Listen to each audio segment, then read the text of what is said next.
The NFL season has arrived, and the Saints' 5-year opening day win streak has finally met its match, falling 20-13 to the Arizona Cardinals. Bit of a mixed bag. John Johnson flashing potential and then crashed our hopes of overtime. Cam Jordan looked like he'd found the fountain of youth somewhere between the Mississippi and the Thames. And Spencer Rattler leaves us wondering, was that the type of quarterback performance Kellen Moore wants? Or the one Rattler is trying to produce for himself? Grab yourself a drink, pull up a chair, and join us at the Transatlantic Tailgate. The Saints, the city, and me.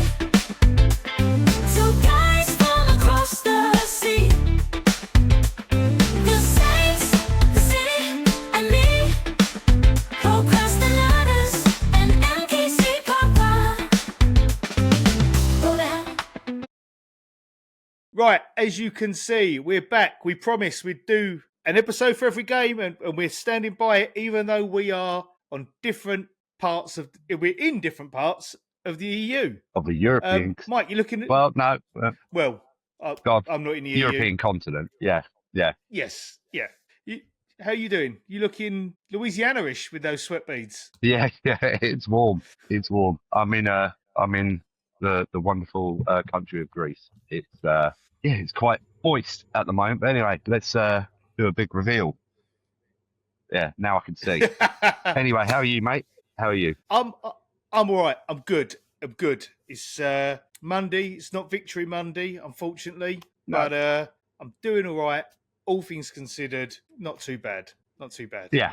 It was obviously being in different parts of the European Union. As we'll get into, I struggled to watch most of the first half of the game because even though I pay nearly £200 to the Zone for access to NFL Game Pass, I get over here and literally I can't access it. In previous incarnations, NFL Game Pass, you could watch it anywhere in the world apart from America. The first game, I'd literally paid the money about 3 hours before to get the access, and I couldn't watch the game.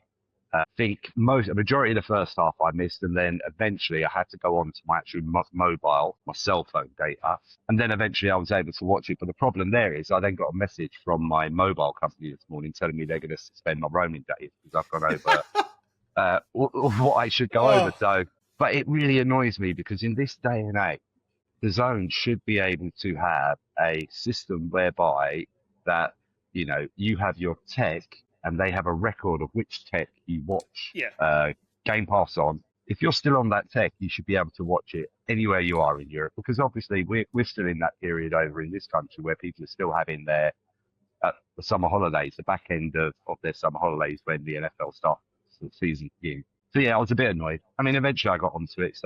And then this morning I couldn't even watch highlights of it for the same reason. But they've got that tech, right? Because they can tell if you're watching it in more than 2 locations, right? So the subscription we've signed up for is the top one. You're allowed to watch it in 2 locations. So in theory, I could share it with my brother-in-law. He lives down the road. He can watch it at his house. I can watch it at my house. They've got that tech. So that is frustrating. I did text you at the time saying, are we sure it's not user error? You was very confident that it wasn't Casey Chaos. Hey, look, don't let the grey beard fool you. In a previous role in my life, I was actually fairly in charge of tech for quite a large company, so I know my tech stuff. But yeah, it wasn't that. It was just really, really annoying because I'd gone on an hour before it to get it all set up, and then it was just chaos. So I was running around at sort of 7:20 Greek time, where it was still 39 degrees. So yeah, good thing about it, went to a bar that I know, and as you're fully aware, because we were on a Zoom, I was just getting Guinness brought to me. So yeah, it wasn't a bad thing. Just let me stop you there. So I'm gonna just look at this tweet, and this is Mike. He sent us his picture, or his son sent us his picture, and we put this tweet up last night, and I think it probably summed up Mike's mood and his thoughts about the game, and a very popular Louisiana-based TV show. Talking about Louisiana, the most exciting news to come out of Louisiana this week in the UK, we are getting a Raising Cane's. We've got Popeyes, but we're getting Cane's. So there's going to be a Cane's opening up in central London with plans to open several more. So that has created a lot of buzz in the UK. Yeah. For still waiting on that Chick-fil-A, but Canes is coming in. Todd's got it going on. They've obviously just looked over and saw the success of Popeyes over here, because any other chicken shop that you walk past is nowhere near as popular as Popeyes. Yeah. And you know yourself, because I know you've got a little bit of a bugbear about it from this influencer stuff that they do. But every Popeyes that opens this country has queues going around the block for people. They want to sample it. It's good for us. We're pleased to hear it. So that's all good. Good. So obviously we get to the Saints. Big shout. Tulane win this weekend. LSU win this weekend. Good for New Orleans sports.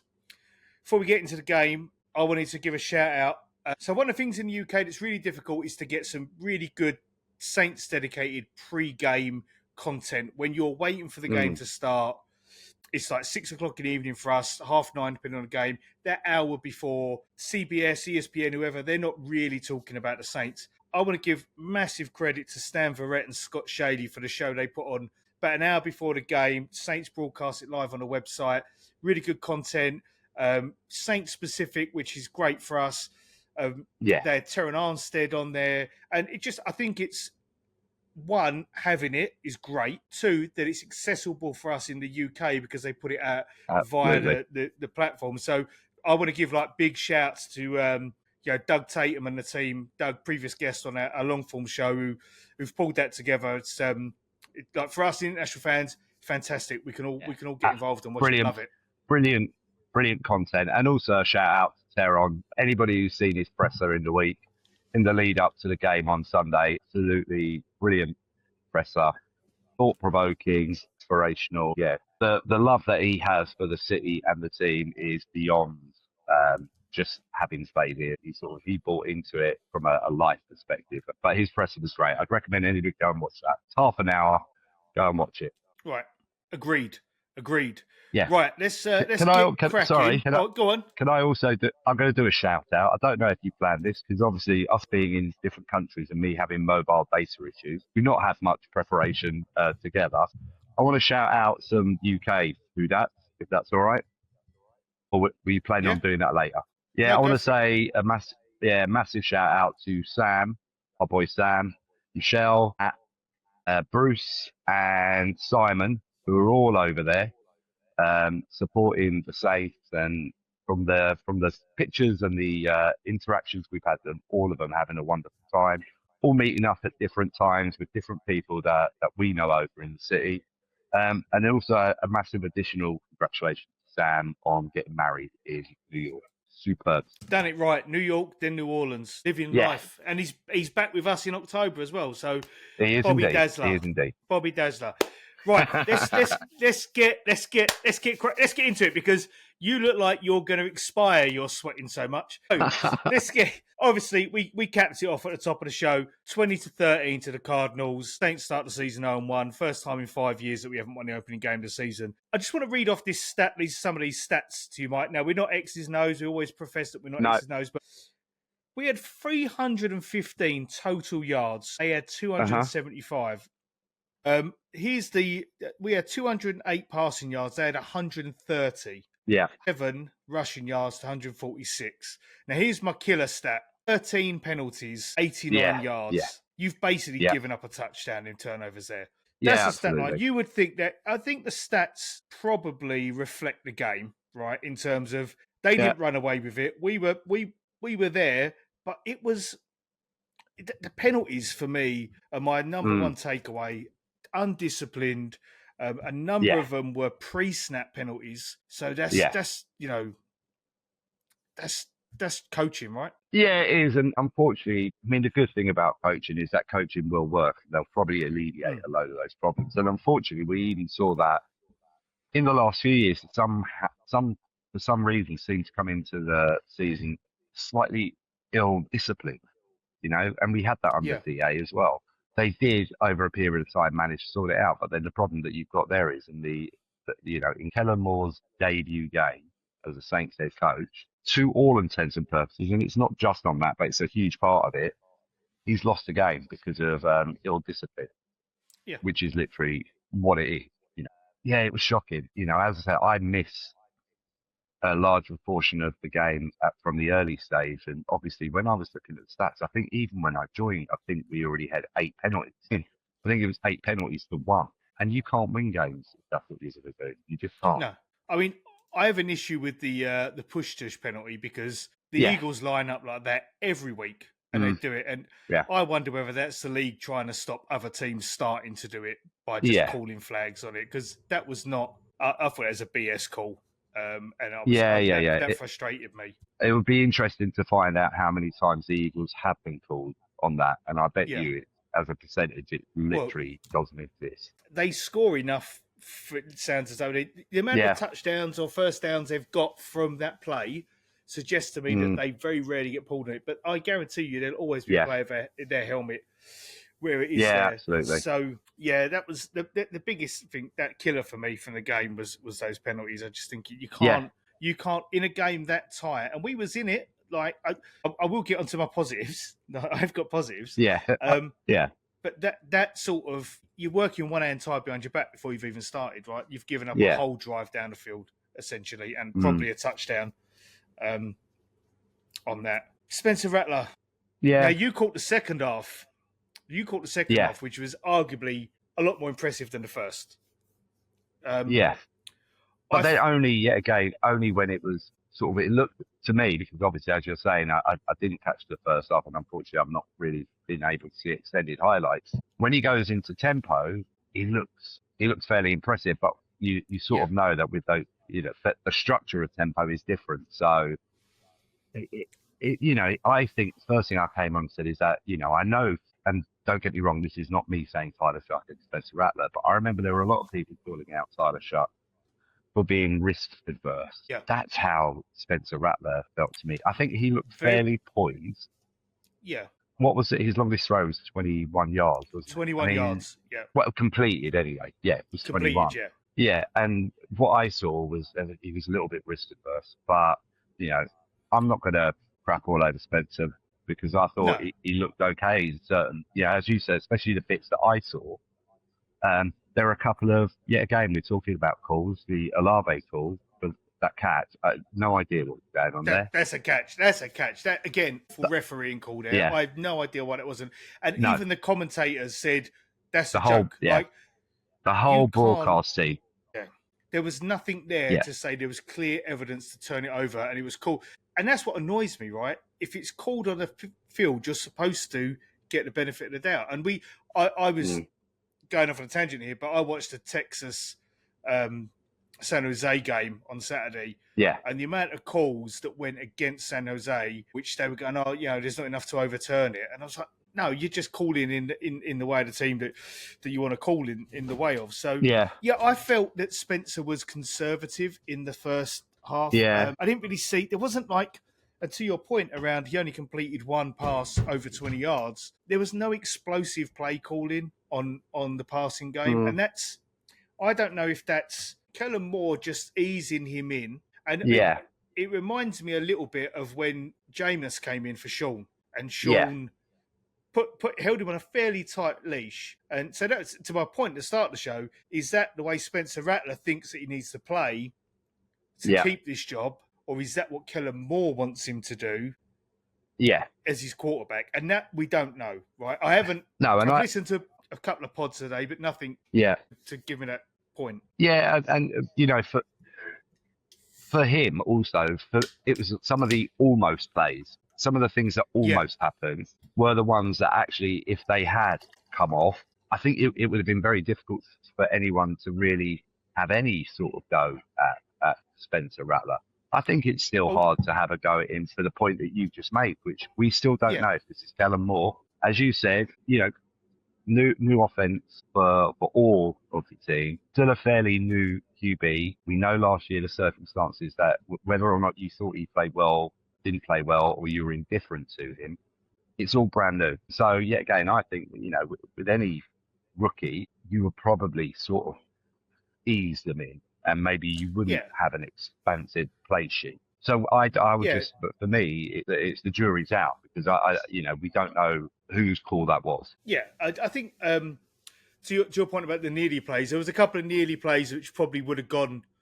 I'm not being negative, right? But the interception was a really bad throw, and he's Will Johnson picked up, and he was lucky that got called back, like really overthrew it. But that was a chance they gave him to air it. I don't know. Kellen Moore might have said, I don't like that. Let's pull it back. Let's get it. A few check downs, keep the rhythm going. Very conservative. He had composure in the pocket. Big takeaway, big positive for me. Only one sack during a game. I think that's absolutely a huge improvement on last year. But a real development in his game there. And we need to see it next week against the 49ers and the week after against the Seahawks. Or is it the Bills the week after? I might have done the wrong way around. We need to see that consistently. And if he can do that, it's positive. Yeah. But also, again, if you look at it from a team perspective, there was fight there. They were competitive. Almost got to the point, at the end of the game where, could have taken it to overtime. Yet again, for me, the difficulty is because obviously I haven't watched the full game replay yet, which I will do. My understanding is that especially in a majority of the first half, people were pretty happy with what the defense looked like. I'm over the moon with the defense, like all things considered. I think that's my biggest takeaway, and it is my main positive. Is I thought the defense looked good. They were gritty. They really stood their ground. I thought they played well. Cam Jordan, sack and a half. He's halfway to the number of sacks he got all last year already. No, absolutely. So think, five sacks in total. That's that you take that. I know obviously us listening to, I think it was Saint Squad, and I think Ross was saying if when Kyler's sacked more than 4 times in a game, he loses like 7% of the game. Obviously not this time, but I just look at the stat line, Mike. He's passing yards. 130 passing yards. We struggle with. We still the run is probably what done us against them, and the penalties really. It wasn't their passing game. Well, also it was our, and yet again, this is having come into the game and seen it. It was our third down efficiency against the Cardinals, and obviously, yet again, I think everybody spoke about it before. Can we handle an elite tight end? The answer was no, because there were plenty of third and longs that we had, and that would have changed probably the nature of the game as well. And we let them get away with it time after time. I think there were 3 in a row at one point, and that in itself, there was one when DeMario went to tackle. I'm sure it was McBride, and he just bounced off him, and I was just like, But I moan about this, right? As one of my criticisms is we don't do well against good tight ends, but in our defence, I don't watch enough of other teams every week to know if every team struggles to Trey McBride, if every team struggles to George Kittle. I'm just basing it on what I see from this team. I think and yet again, because there are only so many elite tight ends in the game, the reason they're probably called elite is because they probably do that to a majority of teams. Obviously, as you're saying, we're just looking inwards and saying, why do we have these problems? And we have for the last few years. We've had big games where we've been blown out by a tight end. And they don't even have to be elite. Dallas Goddard is a good tight end. He's not top elite. He flirts with it, doesn't he? But he does. Yeah. One thing I will say is Kamara came out and was very supportive of Rattler. Juwan Johnson he was. Yeah. I think the rapport. I feel for Juwan a little bit because 78 yards. Yes, 76 yards. Leading receiver on the team. He was there when Rattler needed to him. Big body catches. But everyone's going to remember him for that play at the end. I feel for him, but it's I suppose it's like the Foster Moreau one last season or season before. It's like you've got to bring it down, you've got to catch it. It takes us to overtime. We go for 2 points, we win the game. It's like massive. It's game of inches, right? That's the old sage. Absolutely, phrase. Absolutely. And again, we were just talking about elite tight ends. Those are the things that elite or very, very good tight ends they do. They hold on to that catch, and then the rest of the game falls the way it ought to. But on your first point about him, actually, he had a pretty decent game because he was very much the outlet Rattler at point. So my thing with Juwan is he always has these 3-4 clutches of games where actually you think, he might be a player. and then he's either injured, but then he might have 3-4 games where you don't even see him. He just needs to be consistent. If he can get 60, 70 yards a game, then I think most people would take that. Do you know what I mean? Because you're looking at over 1,000 yards in a season, and he's already got a fairly decent touchdown record. So he just needs to blend those two. So I mean, my overall thing was I'm not massively upset because it's new, it's exciting. We've got to see where this goes. We've got no idea. You've made some really valid points about whether it's Kellen, whether it's Spencer, all those sort of things. But I just thought they were competitive. Yeah, they were in there a lot longer than I thought they were going to be. Yeah, yeah, and a lot of pundits were saying we were going to get blown out. So, of course we would like the win, and we were actually not too far away from getting the win. There were a couple of things that we did, as you were saying, you pointed out penalty stuff, but there were other things that we did that we obviously very much need to improve. The Cardinals are not an awful team. They're a decent team. They've got a couple of really, really good players. So it's not all doom and gloom. So on our prediction pod, I said that Marvin Harrison Jr. does not scare me. I would like to adjust that statement. Marvin Harrison Jr. does not scare me unless he's going up against Kool-Aid McKinstry, and then he scares me. Yeah. Kool-Aid gave up 2 massive plays to him, one big one down the sideline, then the touchdown, and then I think on the even on the Benson big run in the second half, Kool-Aid just missed his tackle. Not a great game. In a day when I thought the defense played pretty well, I would say Kool-Aid was the one blemish on the team, if I'm honest, because I was expecting big things from him this year. Maybe again, new scheme coming up against his, effectively CB1. Yeah, maybe he's not quite ready for that yet, but he's going to have to take his lumps, right? Yeah, exactly. CB1, coming off a rookie year where he was injured. From everything that's coming out of the Saints camp, I think there was when Cam went on his podcast, and he was talking about the DBs after the last couple of years. It's almost not like they didn't even like each other. They had no time for each other. He was saying they're a very collected group now, who are bonded. Yeah. And unfortunately, talking about the defense, obviously we've got news today, haven't we? The Flatman's out, which and that could be a season ender as well, from what I've heard. Potential. Yeah. See, now when I looked at the snap count earlier, Jonas Sanka got 1 snap. I think the next DB after him is Alontae Taylor with 36 snaps. Which yesterday, and you heard me on the Zoom, I was like, Alontae Taylor's been quiet this game. Like, I'm really underwhelmed that I haven't. But he was only in for half the snaps, and then when he is in, probably one of my second favourite play of the game was him getting that sack on Kyler Murray. It was.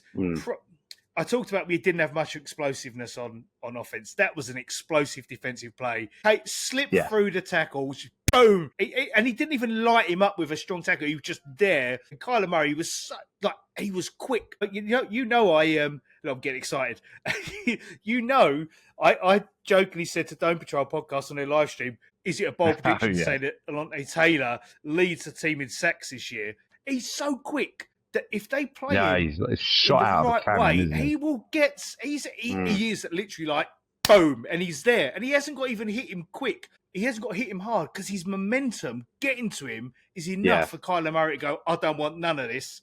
But also, Cam Jordan was like a whip it out the tracks when he got his first sack. I was like, who is that? Who is that? I thought it was Granderson to start. He was so quick to get to Murray, and you expect Kyler Murray to be like gone. I haven't got there. He was. Cam, whatever you're drinking, give me some, right? I want it. It's the elixir of life. Or do you know what? I loved it. And this isn't my analysis. I didn't come up with this. I think I've read it on NOF. So shout out to Nick Hunterfield for picking this up. Cam Jordan arguably played his best game in several years on the same weekend that Todd Grantham's defense gave up 69 points to Oregon. I love that because that's just me being, I love Yeah. it. And Nick gets it right. Nick's immersed himself in the culture of the city. He knows that the fans will love that little bit of needle, Oh, of course, little bit of of course. Yeah. But they were Yeah, my two absolutely. favourite plays of the game. And Alvin's touchdown, right? How fitting that Yeah, Alvin yeah, Kamara gets the 1,000th Saints touchdown in the Dome. Best running back to ever play for the team, gets them touchdown. yeah, absolutely. He eluded those defenders, but the blocking on that play was actually pretty good. They did a good job Yeah, to get there. it looked very much like, not saying because obviously Alvin still when fit has been an exceptional player for us, but he just sort of remind you of what Alvin was like, mate. Those were the type of touchdowns you get in 3, 4, Yeah. 5 years ago. That's how it felt. Yeah, again, another reason to be optimistic. I mean, I thought that the Saints looked like a rebuilding team with flashes of promise in there. But obviously there were some things that derailed them. We know about the penalties. Their red zone execution wasn't great. Didn't get a red zone touchdown. Alvin's was no. Yeah. further out than 20 yards. So no red zone touchdowns. No. I've got another positive for you, Mike. Another positive. Go on, Kendre Miller. Kendre Miller. Yeah, absolutely. Yeah. Kendre Miller looked great. Yeah, He's in the return game, did. brilliant. He only got 28 yards, I think, but it felt like more because he earned them yards. It did. He was like he was like bouncing off the tackles, going, I'm getting there, and he got the first downs, and I just thought he to me, I looked at it and I went, that's what we need to back up Alvin. He's got the physicality about him, so he's got a little shimmy shake, and he'll beat a man with it. But then I've got to flip it, right?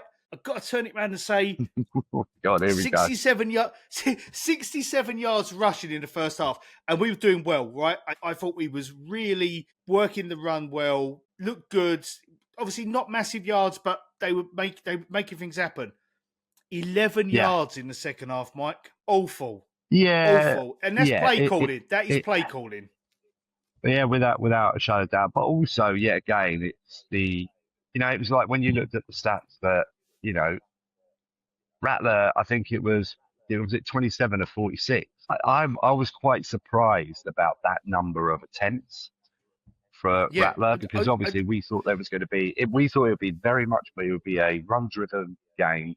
But yet again, and look, it's early days, and everybody's got confidence in the coach that's there, and they're going to have, like he said himself, they're going to have a game plan for different teams every week. So again, hope that maybe that means that you're not going to be able to put your finger on the run and pass attempt because they're going to mix it up however they feel they need to. I do. Yeah, I feel good about the defense, right? I think the front seven, and you've got Stutzman plays he was in. He looked quick. I would like to see a bit more of Sanka. But you are going to, unfortunately, now, I believe. Yeah, the Blackman thing is a big blow, right? Like Stutzman was only really in on special teams, but he's just quick, and he looks like he's gonna be there or thereabouts. I do wonder though if obviously Kool-Aid didn't look good. We've all discussed it. I do wonder if that continues, whether they will go out and get Asante Samuel Jr., providing he passes his medicals at the end of this month. Next month. I do wonder. Yet again, no, absolutely, and yet again, at the beginning of the season, it's all hope, especially with young players and rookies or people coming into their second year. You're never quite sure because of the amount of responsibility that he now has on his shoulders. As you said, CB1.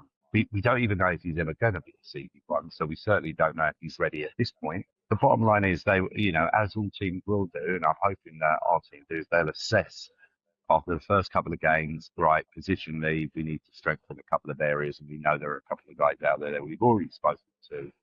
Maybe we need to get them in the building. But, I think, from our point of view, from every team's point of view, I think the first 4 games of the season is really where you start to get an idea of where you are.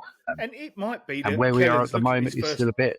Yeah, it might be the Kellen's looking at these first 4 games going, they're pretty tough. Let's just get our fundamentals ticking over. We want to win. We think we're competitive enough, just getting our fundamentals right to win. And then once we've got that and we get past this tough run of games, then you can start flipping the plays in. And obviously there's like we said with the penalties, bringing motion into the team, just getting that clicking, getting it going right, and that's just repetition, right? It's just keep running it. You've got a QB who's going to be number one in practice every day now, so we know where that is. Yeah. And just keep pushing it. One last positive. This is a backhanded compliment.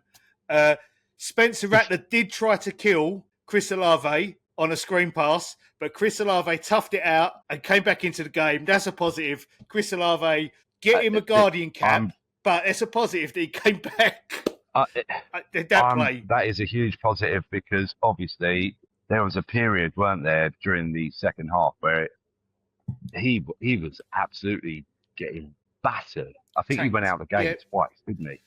He did. He had a hard landing on one of the plays. Yeah. And then that screen pass was just... Yeah, but now he's being they're looking at chest injuries, but obviously especially for him, the main thing is it's not concussion. So, but that actually got absolutely hammered in that play. So I'm not surprised he's come off feeling a bit delicate. Yeah, I would probably what you'll be feeling like in the morning after you've had a couple of sambucas. No, Uzo. A little bit of Uzo and water. As my granddad's drinking Uzo and water. Yeah, Uzo and traditional lemonade. If anyone's never had it, go have that. It's absolutely wonderful. Yeah. So how are we looking now? Let's cap it off. So it was a solid game. Yeah. Execution, bit sloppy. Foundations to work on. Self-inflicted wounds. Didn't feel as bad as ever. Look, I've watched some clips on Twitter today. We were not the worst team in the league yesterday. We weren't even the second worst team. Probably not even the third worst team in the league. So everybody said this is the worst team in the league. They're not going to win a game. Yeah. They're the 32nd best team. Bullshit. Excuse me. BS. That is not the case, right? It's not. We are not the worst team in the league. That is the Miami Dolphins. They will tank for the first pick. So that's my view. We are not the worst team in the league. Everyone who was doom and gloom. Yeah, it's not where. I saw someone actually. Let me digress slightly. I saw someone today. Yeah. Put something out, and they said you cannot go around thinking that every QB you're going to have is Drew Brees. And I think it's a really, really pertinent point that we have to lower our expectations for our quarterback play. We have had one of the best quarterbacks ever play for us for 15 years, whatever it was. We need to temper those expectations a little bit. On that one, Dan, I'm not really here for that anymore because, right, so what year is it now? Is it year 5, isn't it, since Drew? Yeah. Well, he goes in the Hall of Fame this year, year 5. Yeah. So it's year 5 since he retired. I think we've had 172 different QBs play for us at one point. The thing about it is that we are. You had a go, didn't you? Don't get me wrong. You had a go, didn't you? Yeah, at one point. But again, I find that one difficult because we are 5 years on, and you can moan about the fact that we haven't got a QB in. There was no planning for it, this, that, and the other. To still have an expectation based on Drew, who's just a hero to so many of us, I think is just weak now. I'm just not here for it. Because we've now had 5 years without him and we haven't found his replacement, and our expectations, obviously I know, we had that huge period, even from 2017 onwards, where we were a fantastic team to watch. We're now at a point where we haven't been a fantastic team for 4 or 5 years. So we shouldn't have those expectations of that QB play. Yeah. Because that's just nostalgia, and it's brilliant nostalgia. But that's what it is now. Yeah. And this, I put something up in our Discord. It's like, we're at a point where I don't necessarily feel that quarterback play for the Saints is the primary driver for people's views on the quarterback, right? People didn't like Derek Carr because of his personality. People who don't like Tyler Shuck, their biggest reason is he's old. People who don't like Spencer Rattler, and I will admittedly say this is one of the reasons that I did not like Spencer Rattler, is I watched QB1 and I thought he was not a very nice guy. And I was like, that guy ain't going to lead a team. And that's shaped my opinion of him coming through college. It isn't about QB play. It's about your view on the individual that shapes it. And it's people, right? Yeah, and yet again, we know, we talked about it often enough, the way that the Saints fan base is split now. And quite often it feels like it's not about the stuff that's on the pitch. It's about a personal opinion. It's whether they like one individual, so therefore they will dislike the other. Yeah. And I don't get that. It's like I want my team to win. I want the best player to win a starting job, whatever 100%. the position is. Spencer's in there now. Thought he looked better than he did last year. Didn't, as I Yeah. said, he looked risk adverse. We don't know if that was him. We don't know if that's Kellen Moore. But there were reasons to be happy-ish with yesterday. As we said, there's a lot of it was down to us defeating ourselves, and there are a couple of Yeah. occasions where we could have got back into it and we didn't.